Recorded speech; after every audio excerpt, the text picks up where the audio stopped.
As a loan officer, I get such a bad rap sometimes. I have two sides of the spectrum, people on two sides of the spectrum. There's people who complain that when they go out and qualify for a mortgage, for some reason they don't qualify. They blame the loan officer for being lazy, for not going out of their way to make it happen, and they're horrible people. Then we have the other people who says that it's so easy to get a mortgage. Loan officers are the reason why there's a downfall of our economy, where you can't win. Well, here's the secret. Loan officers, we don't decide the guidelines. We only play in the guidelines. What's going on, guys? My name is Minh with What's a Mortgage, and tonight we are going to go over how income is used to qualify for a mortgage. If it's your first time tuning in, do me a huge favor, save this video, like this video, and share this video. So tonight, guys, we're going to go over how income is used to qualify for a mortgage. So there's two factors to play into using your income to qualify for a mortgage. Number one, whose income can you use? This is a big hurdle most people run into. People count on other people to help them with the mortgage payment, but they can't go on the loan. If they can't go on the loan, you can't use their income to help you qualify. It happens a lot. You're counting someone's income, you get upset why you don't qualify for what you want to qualify for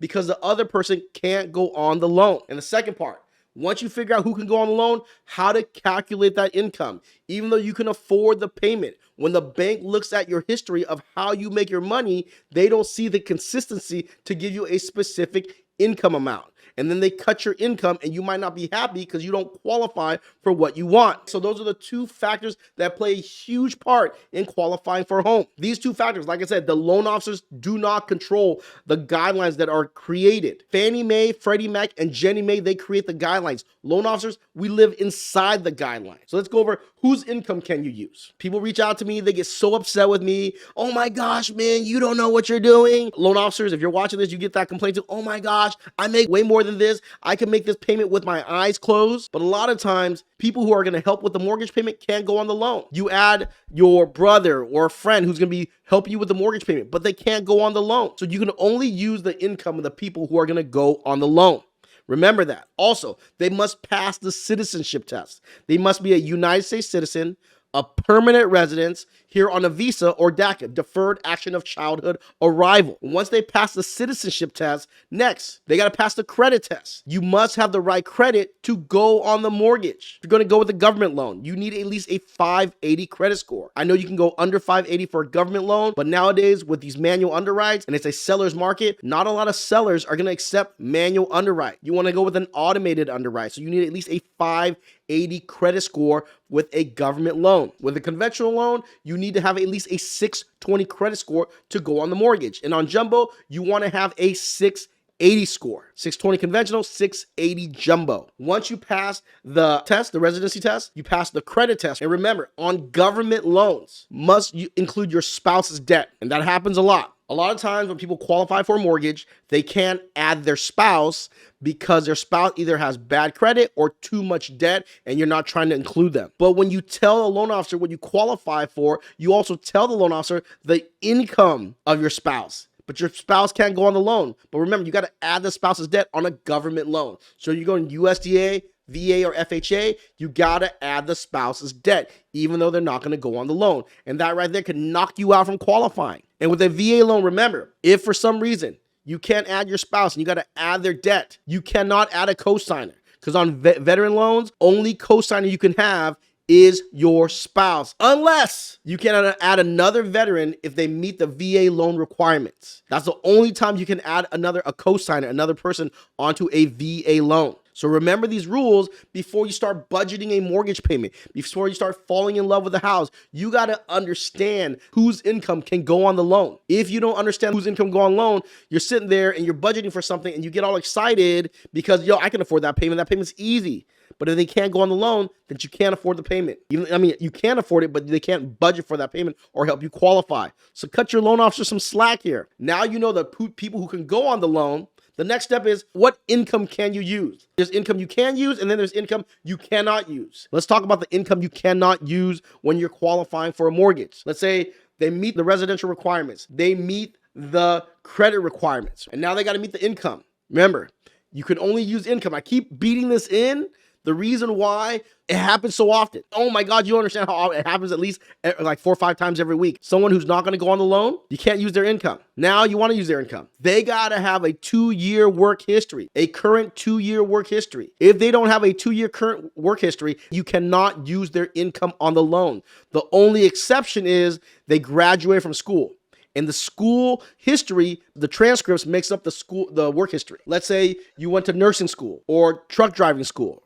Technically, if you go to these little special technical schools, that makes up the work history. Or you graduate from college, it makes up the work history. The only time when it's under 2 years is if you were in school and your transcripts makes up the history. So remember that. They have to be in the workforce for 2 years or finish school. Also, temporary disability. You cannot use temporary disability unless you are planning to go back to work at the same company. For example, you're on maternity leave. But if you're going to do something like that, make sure you talk to your lender first. You want a letter from your employer saying that this is temporary disability. You will be going back to work and you will be keeping the same position and you will be making the same amount of money or more. Make sure you have that, because if you don't have that, you cannot use the disability. And every lender is different, so make sure you talk to your lender up front. Some lenders will be cool with temporary disability as long as, like I said, you're going back to the same job, maternity leave, but some lenders might not. So it all depends. Talk to your lender. Unemployment. I know because of pandemic, people are making way more money on EDD or making the same amount of money. You cannot use unemployment income to help you qualify. It's not guaranteed. There's a timeline on it where it ends, so you can't use unemployment. Also, you cannot use the GI Bill. Yes, you served our country. You did great things for us, but they cannot use the GI Bill income. So remember that if you are a veteran, you can use permanent disability. You can't use temporary disability, permanent disability. You can use your Social Security, but you cannot use the GI Bill or temporary disability. Last but not least, you cannot use undocumented income. If you have undocumented income, you might want to look at a non-qualified mortgage, which requires a bigger down payment. A lot of times they require that you are self-employed. So if you have undocumented income, that means income that you did not file with the IRS. You did file with the IRS, but you wrote off everything. There's no income to use. If you get paid cash under the table somehow, or whatever income you get paid, if you don't file it with the IRS, it's undocumented. So you cannot use that income. I had a guy and his wife get so mad at me. They were so upset with me because they can afford X amount, but they can't qualify for X amount because the only reason why they can afford X amount is because their mother was going to help him with the payment. His payment, I think, was like $1,800 or $2,300, $1,800. I think she was going to pay $1,000. But because we can't use her income, they don't qualify. He was so upset. He said we didn't go out of our way to help him qualify, but it's like,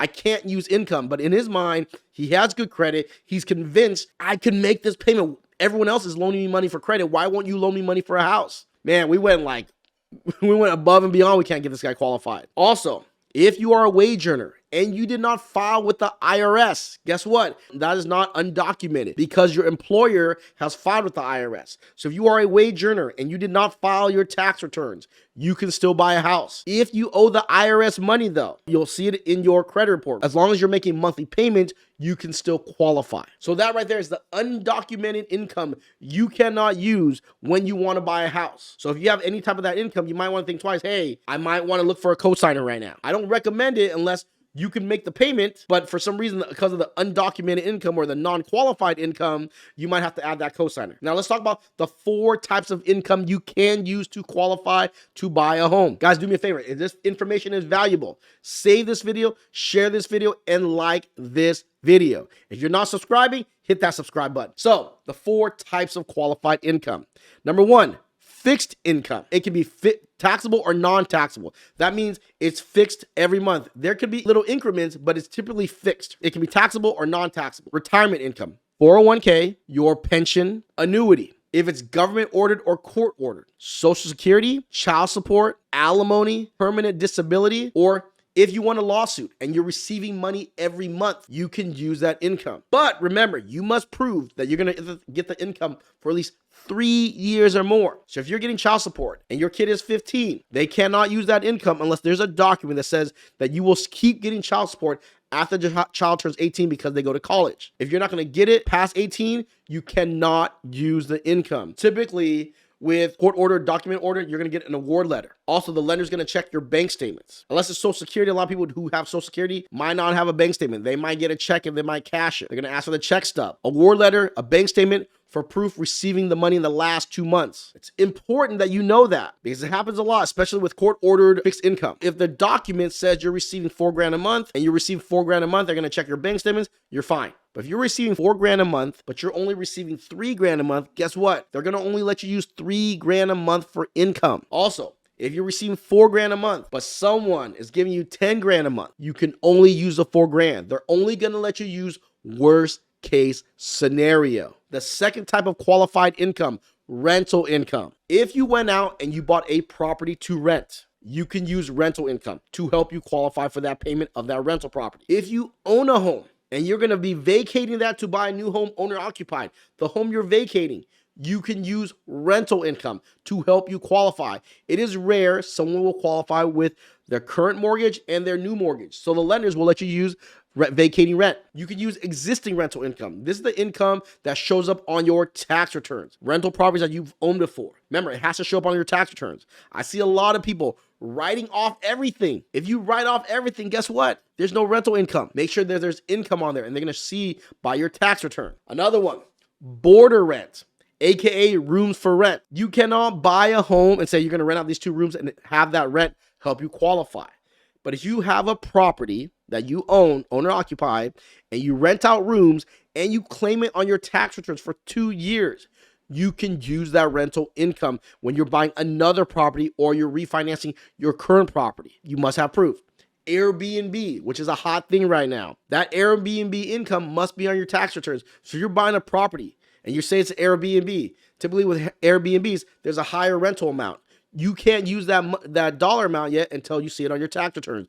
But you can use the market rent, what it currently rents out monthly. There's a big difference between monthly rental and Airbnb. Everyone tries to go with the Airbnb because it's a higher dollar amount. But unless it's been on your tax returns, you can't use that Airbnb income. So that's the second type of income you can use to qualify. The third type, self-employed. For those of you who are entrepreneurs, sole proprietorship, LLC, corporation, that's self-employed. Remember this, that company that you own has to be in business for 2 years. So let's say you have a company. Once you file tax returns for 2 years, you can use that income. But let's say you open a dry cleaner and you shut it down after a year, you open another dry cleaner with a different name. That's not a 2-year history. That company, that business has to be in business for 2 years and they will go off your tax returns. So you got to have it for 2 years if you want to use that income for self-employed. And of course, the fourth most popular income people use to qualify for a mortgage, wage earner, W-2, you work for the man, salary, hourly, bonus overtime, commission, part-time, seasonal, second job. If you get paid and there's something deducted from your paycheck, your Social Security, your state tax, federal tax, some of you guys who file exempt,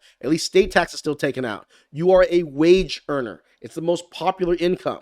And you can use that income. So now you know who's going to go on the loan. So before you blame a loan officer for not qualifying you to buy a home, or before you blame a loan officer for the crash of the industry, understand that first, the lender's got to know who's going to go on the loan. They can only qualify people who can go on the loan. Just know that if you're not qualified, it's not because you don't qualify, because people who are going to help you with the payment cannot go on the loan. Before you say the market's going to crash, just know that lenders, they are only going to use the income for people who are going to go on the loan, because those are people who are obligated to pay back that debt. So remember that before you blame loan officers. So it's important. Who's going to go on the loan? What income can they use, right? There's qualified and non-qualified. We talked about the non-qualified income, and then the qualified income, fixed income, rental income, self-employed income, and W-2 income. We need to understand that before we start budgeting for a mortgage payment. Before you start spewing out numbers, to understand those 2 things, okay? Is who and what type of income. Guys, again, if this video brings you any value, save this video, share this video, and like this video. And don't forget to subscribe. Like I said, I appreciate everyone who watches this channel. Like I said, we want to end all our live stream with our attitude is gratitude. Without all of you, there would be none of us. So thank you so much. Have a great night.